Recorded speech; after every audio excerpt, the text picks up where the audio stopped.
SS. Solar and Dark versus Beyond and SOS. And up in the top left, playing Protoss, is Team SSL, Solar and Dark. That's Dark's face when he has to play Protoss. He's like, hey, Solar, you know how to play Protoss, you do it. Down here at the bottom right, their opponents both off racing as Zerg. It is Team GSL, Beyond and SOS. We'll see how this one plays out. Already an interesting start. A wall off at the top of the ramp here for the Protoss player. A lot of the times on maps like this, you get a block off down at the bottom. This could be a cheese. Yeah. And this would be so fun to see. Everybody's wet dream is to see two Zerg players cheese a Terran and a Pros playing Zerg on King Sejong Station. That's what the fans wanted. And as SPO TV games, we will deliver. Well, maybe not. Nexus coming down. Aww. He like makes a cyber core and just like makes a dark shrine. I'm like, wow. This is like what I do when I play StarCraft sometimes. Could happen. Probe harassing Maybe he'll go for Void Rays. I would have gone Void Rays. Still got this probe out here. He could, you know, send it over to the other side, put a pylon down. Byun is literally, he doesn't even have his hand on the keyboard. He's like, I practice way too hard for GSL. I beat you, SOS, you do it. Perhaps he does not do that off-race training technique I was talking about. Perhaps he does not play Zerg and he thinks it's gross and he will not do it. He's like, ew. It's gross. Too much creep. I don't want to get my hands dirty. He's like, the real reason why I'm so good at TVZ is because I think Zerg is disgusting and I'm trying to do everyone a service. Wipe it off the map. That's actually, for me, when I play against Zerg, when I clear the creep, it's like such a good feeling.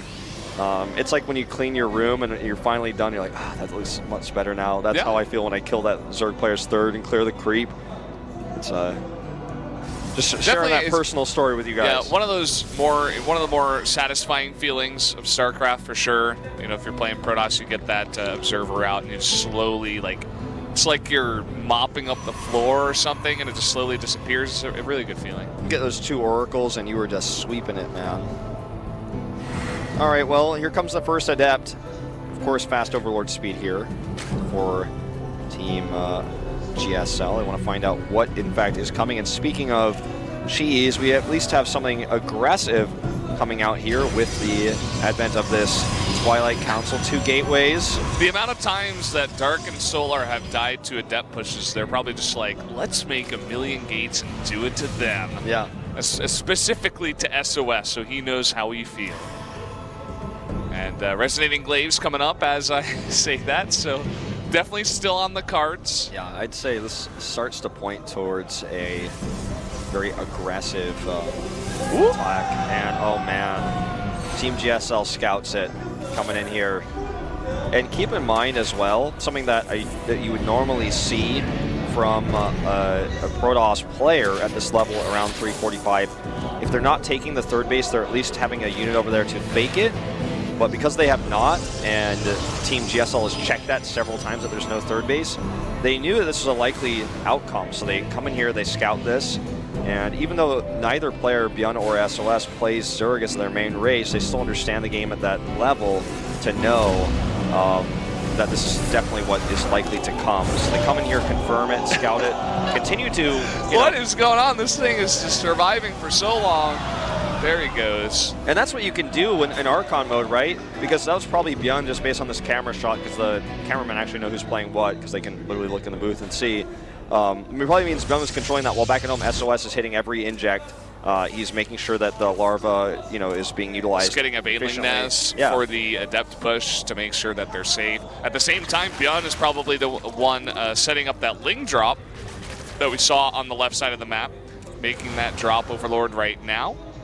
And the Banelings are ready. It's not like the Adepts got on top of this, and that's because, as we are assuming, SOS was back here making sure he's ready for this push. This is actually kind of a measly push. There's no Prism. Here's an Overlord drop as well in the main. Byun and SOS are killing it as Zerg right now. They want to play Zerg. Oh, and great hits there with the Banelings too. And the Lings, they're just doing a huge amount of damage to the probes here in the main, and the Banelings have been morphed. Still. Yeah. Oh man, all the probes are down here, stacked up. Let's see if he moves them. And by he, I don't know who it is who's controlling, but okay, good splits. Wow. 6 splits here. He wants that. He wants that money shot. Not going to get it. Or will he? He could. Oh. The mind games are real. He's just denying so much mining time. He made a stalker. That unit's not relevant anymore. Legacy of the Void, what's that doing here? He got one probe there, I think. This nice little run by over here. This is, I mean, killing 2 Adepts like that is very valuable harass. This is really starting to stack up. The Dark Shrine, though, let's see how well Team GSL deals with that, as they have not yet seen it, as far as I know. Yeah.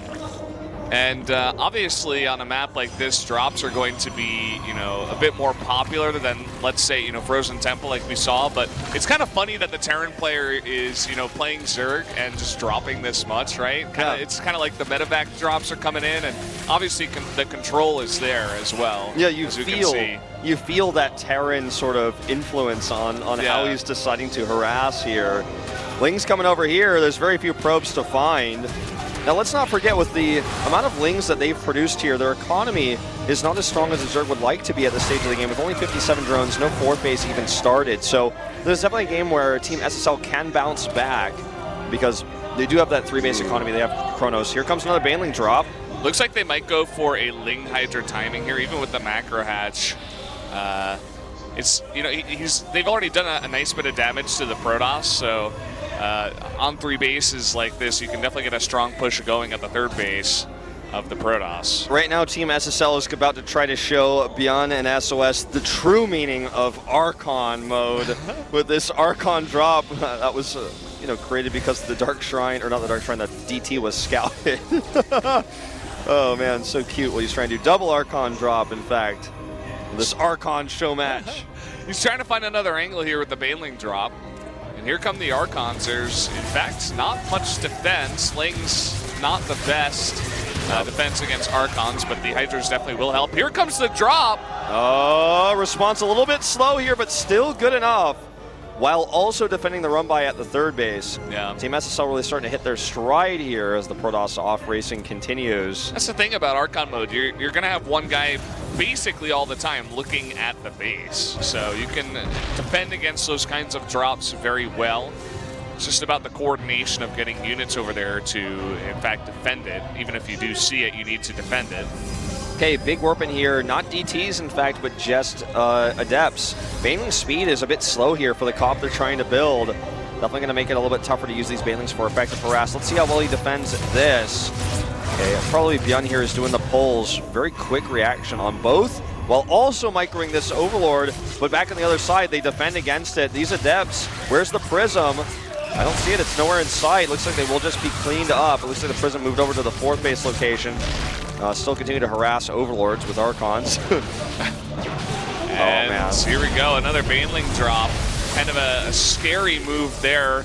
Probe's going one way and then going the other way, but he does save. Really funny how it turns out that the longer the game goes on, the better these players are multitasking than they did in the early game. Oh! Warp Prism, speaking of which, will be multitasked right out of here. Surviving so far, 52 hit points. Oh, he's so greedy. He wants some more drones. That's the thing about an Archon drop, though, because in general, you would never do this in a real game because it's so expensive that if you lose it for that one moment you're looking at your base, then you just lose so much for the little amount of damage that you're doing. But if there's always one guy looking all the time at this one Warp Prism and you can keep it alive, then maybe it becomes beneficial and maybe it's a legitimate strat. And so far we're seeing, you know, very good defense from Beyond and SOS against that Archon drop, but it's getting a bit of damage. And it forces that same sort of counter multitasking, that micro to defend as well. So very effective, and it's denying a lot of mining. The question is, will Team SSL have enough to defend this 2-pronged attack? Hydralisk coming over here towards the left side. And on the right side, we have this Baneling Hydra push that is very powerful. Banelings with speed, Hydras here with range. He'd definitely like to have these Archons over here to tank all these Banelings. He could even try to Archon bomb. Oh, if he targets that Mothership core, that would be really huge. And in fact, he does get it. Someone not looking there on the defense, and he's going to have to bring some more units over there to defend. Very careful Baneling micro. He does not want those to hit the buildings. Just wants to have them to defend the Hydras while they do their ranged damage. This is something that we saw Dark himself kind of pioneer in this matchup, the Baneling Hydra composition. And now, though, the Protoss Army's in position. Banelings roll in. Good splits here. Not a very effective trade, and you see the Zerg supply dwindle massively. And all they're doing is remaxing with Zerglings alone. They have a lot of gas. It looks like they just want to make more and more Banes. We could see a big kind of like bomber style, and not the player, but you know, dropping Banelings out of these, like they're dropping bombs out of a plane onto this this army. There's not that many sentries in the mix for the Protoss Army, and he already used a bunch of the force fields already, so we'll see if he can make some more of those to defend against this huge Baneling composition. Now, my big concern for Team SSL is they don't have a fourth base. And against this composition, with the army they have now, taking one will be a challenge. You know, it's going to be hard to get a probe out there against all this. But there's no detection here. This sneak-by DT run-in is going to do a lot. Might kill all the drones and potentially the hatchery. Meanwhile, here comes the attack. These rocks have been long gone. But a good reaction there. The Mothership Core remade. These DTs are getting way too much damage. Now going for that Spore. Nice transfuses here, but how many does he have? Oh my god, 5 health left. He barely saves it. But the fourth base is going to go down. There's not even a Spore over here. He killed all 7 drones that were there. Already had a very low drone count for this many bases, just 47. See, even the DTs, as they died, were multitasked there. He's like, well, I can get one more hit off on the Hydra where I go down, and then try to escape. And this scout here on the 4th, really important. This is the next step here for Team SSL. I have to say, you know, when we saw the 2 Zerg players playing Zerg, the creep spread was fantastic. He wasn't having a larva problem as he was having earlier. And, you know, all the macro mechanics were really good. The defense was fantastic, but the creep spread, not the best here for our Terran and Protoss player playing Zerg. And he does have a lot of lurkers, at least, so we'll see if Solar and Dark can come up with the answer for that, because that is a crazy amount of DPS. Does he even have an observer with this army? I don't see one. There's only one observer on the map. He's got 1 cannon here at the front. Okay, Lurker is actually starting to get some good shots off here. The army retreats. The cannon obviously will be a detector for the time being. But once that's gone, he will need to have that observer nearby. There is a well-placed overseer as well that could do some sniping on the observers. Yeah, I'm not entirely sure where that observer is. In fact, 0 observers on the map now. He's making one. He has none. They must have died earlier with the overseer positioning, which is very well done. I think this is something that Team GSL is starting to realize, like, oh, I don't think they have detection at all. Let's go in here. Let's get a good angle. There's not a lot of Hydras here. If there were, you could get a sick angle right now. Now, poor Zealot has a death wish. And now, even if you have detection, you can't really contest this position. Baneling's rolling in. Oh, and not the best splits here. He gets a decent split there at the end. Yeah, I was going to say, it looked real bad at first, but actually that was a quick reaction there at the end. This base goes down, and this may spell the end of Team SSL here in this game, because a 4th is now back up for Team GSL. There's not enough AoE damage. They're starting to get that immortal count up. There's no Storm, though, and there's no Colossus or anything like that. I mean, Colossus are not really the answer here, but they need some sort of you know, ranged AoE damage in order to deal with this composition, I'd say, with the Immortals together. And there are 16 Lurkers. I mean, this is no meager amount. Wants to take this base. It was so funny that Baneling just kills the probe. All right, this could be terrifying. I mean, if he gets those into, you know, into the production line, it's game over. It's not going to happen, though. I think that's what they were going for, but another really quick reaction there from from Team SSL. And they do have to back off. They're going to have to go for a slow push. Some nice harass finally coming out here. They were focusing on the defense before, but now the Adepts coming in, you know, diverting the attention and delaying. Oh, the War Prism goes down. That's unfortunate. All these Adepts going down as well. A lot of money for Team SSL, but you know, they need to make sure they spend it correctly. The Stargate tech is coming up here for Team Starleague. Yeah. And we'll see if they can get the Tempest tech out to, you know, help pressure this Zerg army a little bit better. Detection, of course, important, and an Oracle would be quite nice in this situation to tag this army to give vision. The position here for the Zerg is almost unbreakable with the comp they have right now. They need more Immortals.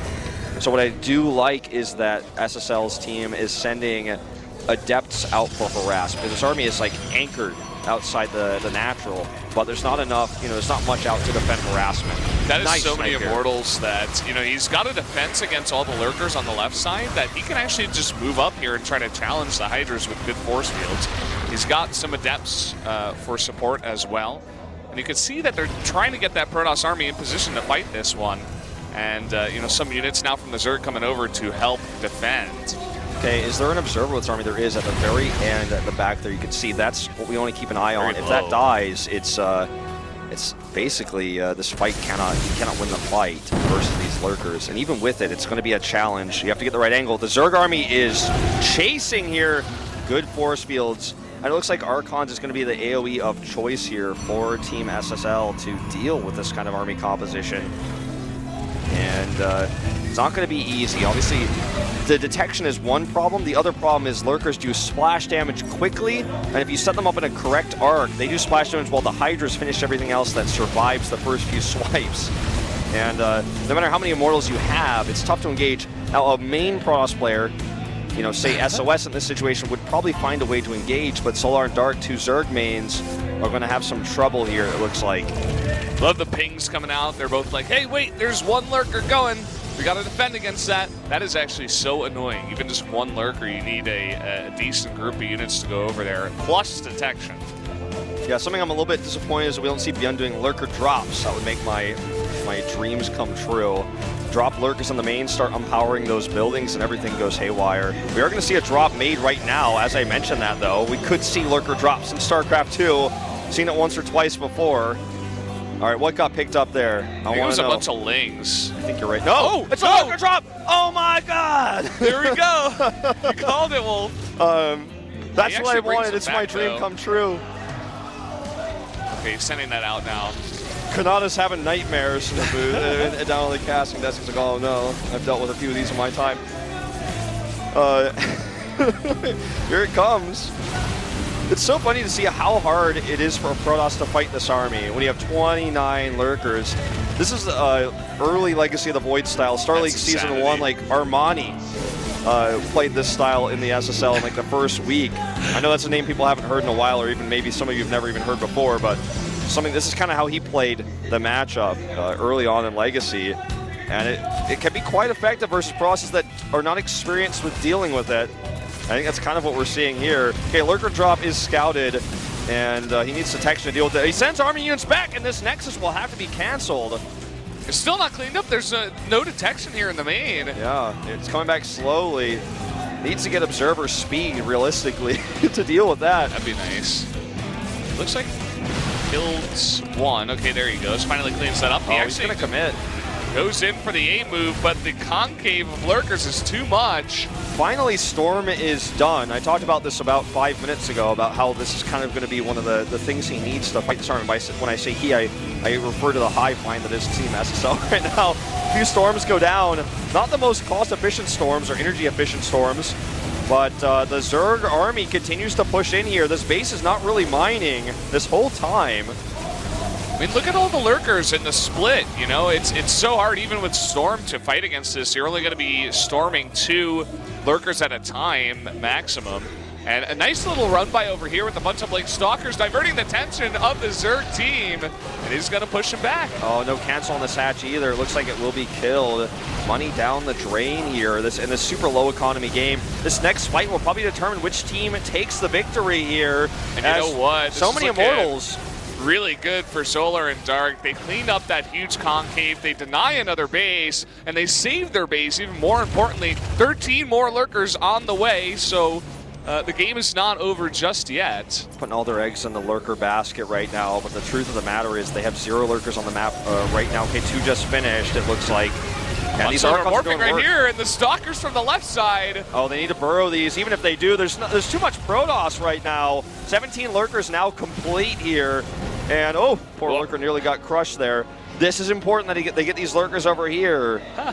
Zealots in position, but that's not going to be enough. Oh, burrows just in time. 2 Zealot, the split. 6 Zealot split.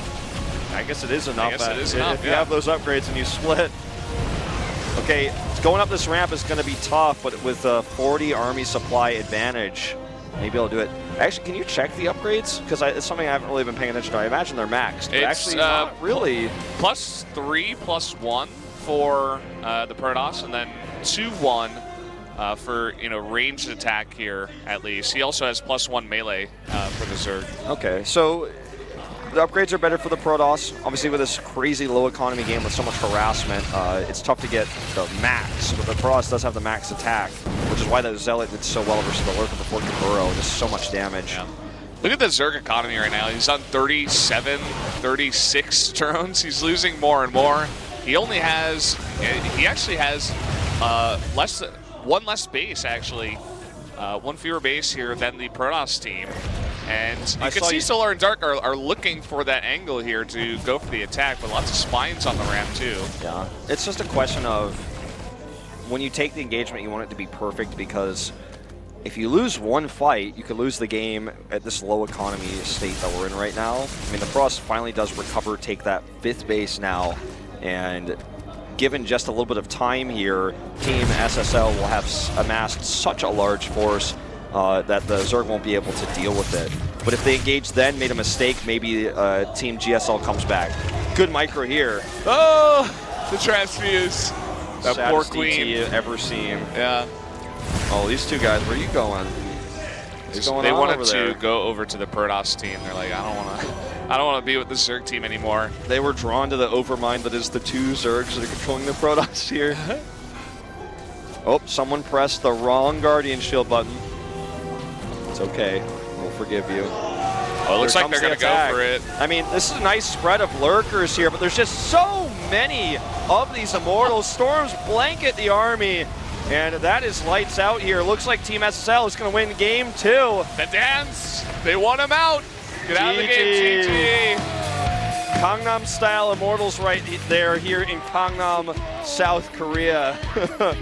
And Solar and Dark proving that they are the better off-race team when you compare them to Beyond and SOS. You know, you really can feel the power of Zerg, though, in Archon mode, how strong it is in the early to mid game. But once you get enough lings, the multitasking that you have with 2